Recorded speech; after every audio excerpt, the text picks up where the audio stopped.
जालना शहरात हर घर तिरंगा रॅली उत्साहात संपन्न। छत्रपती शिवाजी महाराज पुतळा देशभक्तीची भावना जागृत करत जालना शहरात हर घर तिरंगा रॅलीचे उत्साहात आयोजन करण्यात आले।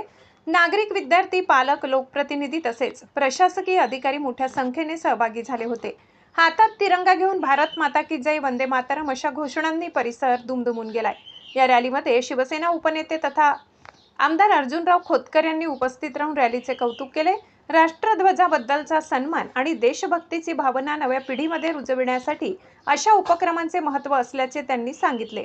रॅलीमध्ये जालना जिल्हाधिकारी श्रीमती असीमा मित्तल, एसडीएम रामदास दौंड, शिवसेना जिल्हा प्रमुख भाऊसाहेब घुगे, मनपा आयुक्त अंजली शर्मा, मनपा महापौर वंदना मगरे, उपमहापौर राजेश राऊत, भाजप महानगर प्रमुख भास्कर दानवे यांच्यासह विविध विभागांचे प्रशासकीय अधिकारी व नगरसेवक सहभागी झाले। विशेष म्हणजे मोठ्या संख्येने विद्यार्थी आणि पालकवर्गाने रॅलीत उत्स्फूर्त सहभाग नोंदवला। विद्यार्थ्यांनी हातात तिरंगा घेऊन देशभक्तीचा संदेश दिला।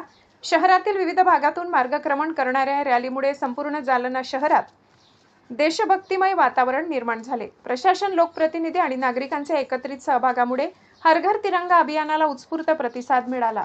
राष्ट्रध्वज हा देशाची एकता, अखंडता आणि स्वाभिमानाचे प्रतीक असून प्रत्येक नागरिकाने तिरंग्याचा सन्मान राखत देशभक्तीची भावना आपल्या दैनंदिन जीवनात जपावी असा संदेश या रॅलीतून देण्यात आलाय। माधव न्यूज महाराष्ट्र, संपादक सुरेश पोटे। इतकंच। अशा आणखी महत्त्वाच्या बातम्या पाहण्यासाठी आमच्या सोबत जोडलेले रहा। आमचा व्हिडिओ लाईक, शेअर आणि चॅनल सबस्क्राइब करायला विसरू नका। धन्यवाद।